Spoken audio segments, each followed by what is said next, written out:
Coach, you lost some reps at the tight end position, particularly in my mind, an inline tight end. And can you talk about your position group and what you lost and what you have gained? Yeah, we obviously Jaheim moving on to the NFL, and then Preston and Marquiston transferring out. There's a lot of reps with those guys, and a lot of inline reps, like you just said. But if you watch the championship game, Kyle did an excellent job in the inline run game in that ball game. That was a game we set out. We knew we would have a few challenges in the pass game just from what Louisville presented, and so we set out and we said we have to run the football effectively in this game, and he really was. He played the most reps in line in that game, did an excellent job, and so. And he got a lot of reps in that part of the game throughout the year. Jackson West is a guy that brings a really strong element to the inline game. And then Brian and Jerell have both worked hard to come from different positions and really master the techniques and gotten stronger. And so I'm excited about seeing their progress. And then Landon did it a lot in high school. He's the good thing for his development is he was coached very well in high school and played against high-level competition in line. So he's been against some really good players in that South Georgia area.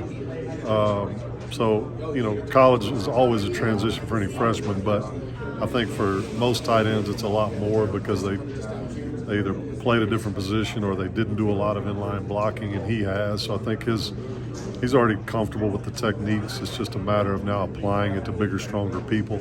So all those guys, I feel very confident that they can, do really well in that part of the game. Okay. This coming spring, how will you approach it with those guys, with your unit? With the reps or the inline or just the repetition? The whole thing, yeah. I just want to get, a guy like Kyle who's played a lot. You're trying to refine some things in his game. Guys like Brian and Jerell who haven't played as much, Landon obviously who's coming from high school, you want to get those guys as many reps as you possibly can just against good people to help them develop. I've always thought player development is predicated a lot on who you're going against in practice. I've watched so many guys get so much better by going against really good players, and the beauty of it for us is you look at the history of the defensive end position for us since we've been here. We've gone against some really. Jermaine was here today, and Pop, Kier. I mean, you go back to those guys, and then obviously Jared and Pat. Just keep going down the line. The guys that we have now, and then the guys that we've recruited to come in. That will really help us in the development process, and so. Jackson West has gotten some good game reps. He's gotten a lot of reps since he's been here, but he's had some injuries, so we want to continue to develop him. So we'll try to split those reps as evenly as possible, but there will be a point where you back off the older players just a little bit in their reps and you start repping those younger guys a little bit more. But just kind of have to feel that practice to practice and see where the progress is. Your tight end position requires a diverse. I mean, you'll be catching the ball, you'll be in line, you might be an H-back. Right. How do you manage all that with this group? You really, that's a great question. You just have to really try to teach it. Almost all of it just big picture concepts. And so when you're teaching a run play, if you're attached, you're doing this. If you're in the backfield, you're doing this. If you're in the slot, you're doing this. If we got you out wide, we're doing this. We might motion you to a certain spot. You have to know where to get to execute your job. So really just try to give them the whole thing and see what they can grab. And in the pass game, it's the same way. Try to teach them the concept and also teach them what the quarterback's looking at. How's he progressing through to help you understand where you fit in the progression. And so you really try to give it all to them. And by doing that, you kind of learn who can quickly grasp all of it. And then you see who you need to go back and start filling in parts of it with. But that's how I'll try to manage it. That's how I always do. The beauty of it now, we get these pre-spring workouts in February where you're not hitting, but you're able to kind of get a head start on that. And I love those because we're going to spring ball now, and the kids have already kind of got a feel for how we huddle up, for how we signal a play in, all the things that maybe the fans will take for granted that do create anxiety for a player. Is all those things we can kind of work through in February now, where we used to kind of have to wait till spring ball. So those things are a lot more comfortable for players now. You got so many players coming at midterm, even high school players like Landon, and so many of the kids that we've had come in early. Those workouts are, I call it mini camp to get ready for spring ball. It's basically like a mini camp type process because you get some meetings with them. So that's been really beneficial, and that's only come along in the last couple of years by the NCAA rules. West has seemed to be, I remember when he first got here to where he is today, there was a transition, I think, for him, for every player. Yeah. What was his like? How His did transition. he get to where he is now?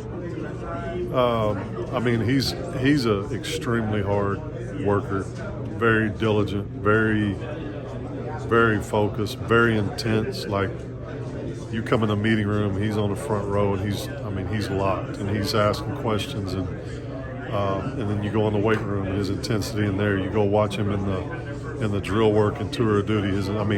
I would best describe him as intense, and to me, intense is just what is your intent, and he has great intent all the time. He has an intent to learn, an intent to push himself to the highest level you can push yourself. And so, the unfortunate thing for him is these injuries have occurred for him that have kind of set him back in terms of getting on the field. But the great thing is, you go back to midway through last season, he stayed pretty healthy. He actually got some, he quickly earned some game reps just by how he practices. And I think getting comfortable catching the football, sometimes he's so intense in running a route that he might get a little bit out of control. I've just challenged him to just control yourself a little bit, take a little bit of edge off in the pass game, and calm your head down where you can see the ball a little bit better. That's something that, your eyes, if your eyes are moving around, if you're a baseball player, if your eyes are moving around, it's difficult to see what you're trying to, hand-eye wise, what you're trying to do. So he's done a good job with that, of bursting and running hard into a route, but then calming down at the top of it, and he's starting to get more comfortable just with the ball skill part. So it's a big time progression with every player. It's a great question that you ask, and that's the fun part about coaching, is just watching them fight through all those challenges and overcome them. And I'm as excited about anybody to watch his progress. I got one left. Jerell Powe is somebody I don't know a lot about. Yeah. I've watched him practice, and